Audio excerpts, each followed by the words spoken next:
أعوذ بالله من الشيطان الرجيم. بسم الله الرحمن الرحيم. إن الله يأمر بالعدل والإحسان وإيتاء ذي القربى وينهى عن الفحشاء والمنكر والبغي يعظكم لعلكم تذكرون. صدق الله العظيم.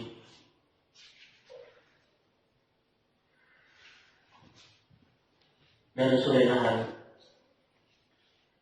di alasan nomor ruku dah. Dari ruku ibtidai ayat 3. Di Surah Nahl ayat nomor 9 dan 10. Dina ulang di ayat kita berisyu kita Quran Pak tibyanan bi kulli syai'. Da Quran Pak da hari khabari bayanulu da para chidin no karagale ne. Tasu da khabara pakadi wa. Chida hari khabari bayanulu da para chidin ragale ne dani matlab da ne.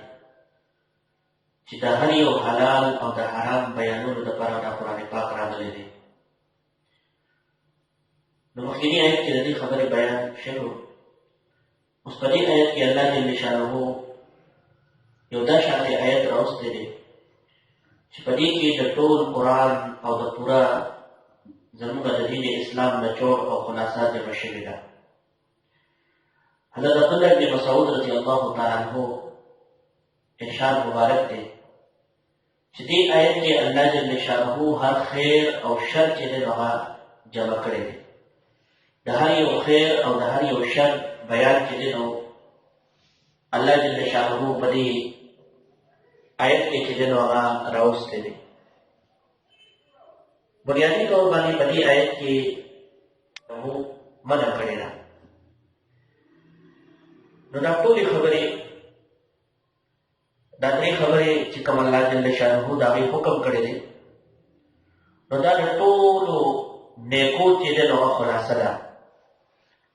او دا د کومو دریو خبرو نه الله جل شانه منع کړی ده دا د ټولو بدیانو چې د هغه خلاصه ده.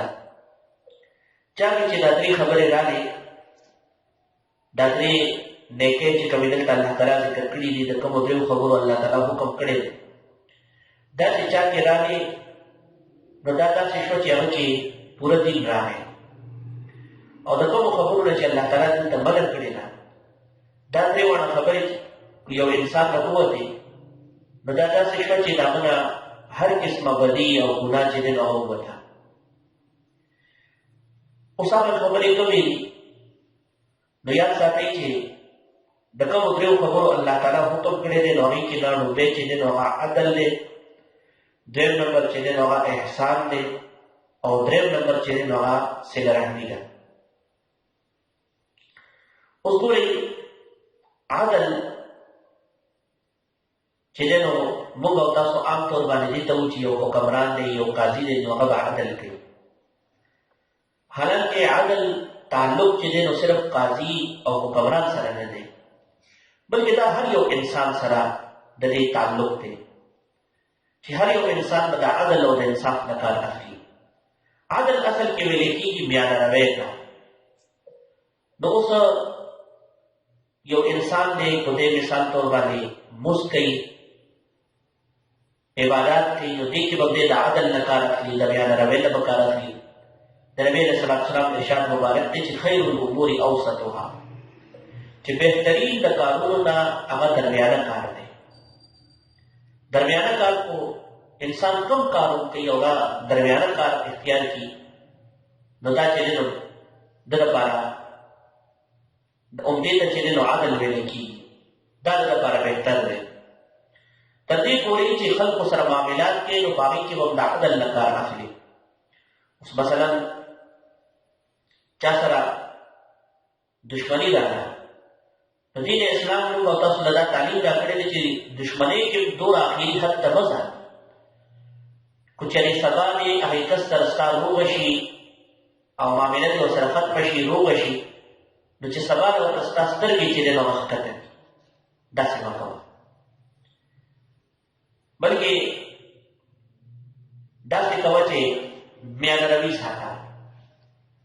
مو په دوستۍ کې چې نو چا سره ډېر خوږېږه، ډېر اخري حده پورې مزه چې هغه ته خپل رازونه ورکړي او سبا له دې کو سره دښمني راغله نو بیا مخه به چې د سره خو زما رازونه دي دا به څه کېږي. نو عدل چې دی میانه روي دا په هر یو څیز کې ساتي، په دوستۍ کې، په دښمنۍ کې، په عباداتو کې، په معاملاتو کې، په هر یو څیز کې به عدل ساتي. نو کوم کس کې چې عدل راغی او دی په هر یو څیز کې عدل خیال ساتي نو د میانه روي خیال ساتي نو دې کې ډېر لوی خیر چې دی راغلی راجمع شو. او دیم نمبر چې دی نو هغه احسان دی. احسان چې دی نو بلایې ته ویل کېږي چې انسان ځان نه علاوه نورو خلکو سره چې دی نو د بلایې نه کار اخلي، د احسان نه کار اخلي. او دریم څیز چې دی نو هغه صله رحمي ده. اوس عدل او احسان دا شانتې څیز دی چې دا به ته د کو خپلې کو پردۍ هغې سره د عدل او د انصاف نه کار د عدل نه او د احسان نه به کار اخلي. خو صله رحمي چې دی نو دا د خپلو رشتهدارانو سره ده. عام چې کوم خلک دي نو هغوی سره دغه ساتل هغوی سره انسان چې دی نو احسان معامله کوي دغه کوي، لیکن رشتهداران چې دی د رشتهدارانو حق د عامو خلکو نه چې دی نو هغه سیوا دی. نو دې د وجې نه دلته الله جل شانو درېیم چې د کوم څیز حکم کړی دی نو هغه ایتاء ذی القربی ده، یعنی رشتهدارانو نه ورکړه. مطلب د دې یو دا دی چې د صله رحمۍ خیال ساتل، د رشتهدارانو د حقوقو خیال ساتل.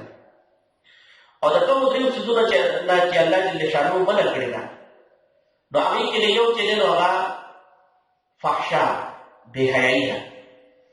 درېیم نمبر منکر بدې خبرې. درېیم نمبر چې دی نو بغي سرکشي. اوس ګورئ انسان کې چې دی درې قسمه قوتونه الله تعالی اچولي دي. یو چې دی نو انسان کې خواهش الله تعالی اچولی دی. درېیم نمبر چیز الله تعالی په انسان کې چې دی نو شیطاني قوت هم اچولی دی. او درېیم نمبر چیز چې دی نو الله جل شانه په انسان کې چې دی نو غصه چې دی نو هغه اچولې ده.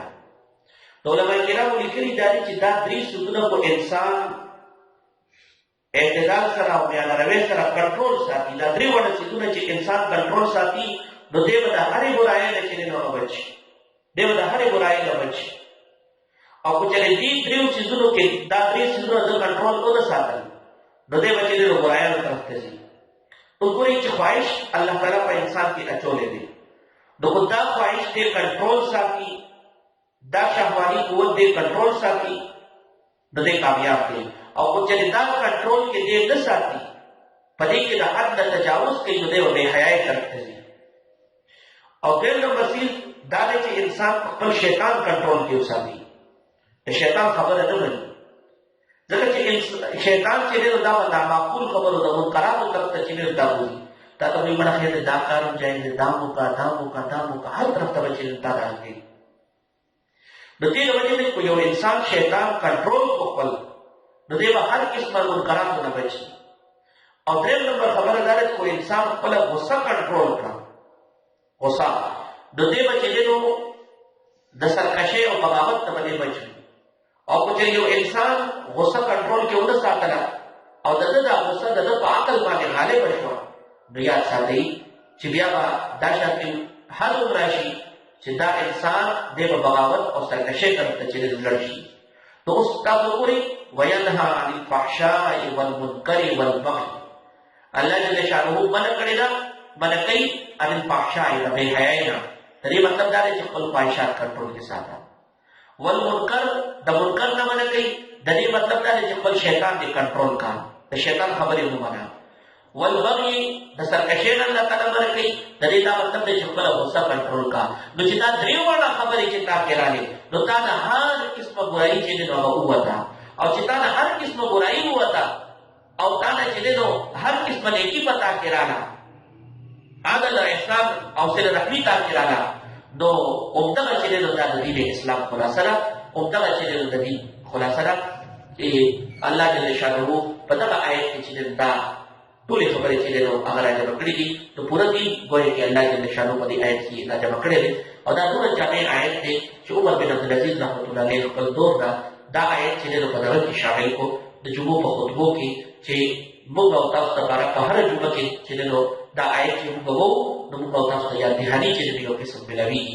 بهرحال الله جل شانو په دې آیت کې فرمایي ان الله یأمر بالعدل والإحسان وإیتاء ذی القربى، بېشک الله جل شانو حکم کوي د عدل والإحسان او د بلایۍ وإیتاء ذی القربى او قریبي رشتہ داران ته د ورکړې وینهى عن الفحشاء او منع کوي الله جل شانو د بېحیایۍ نه والمنکر او د بدو کارونو نه والبغي او د سرکشۍ نه یعظکم الله جل شانو تاسو ته وعظ کوي لعلکم تذکرون دپاره د دې چې تاسو نصیحت واخلئ. الله تعالی دې په دې خبرو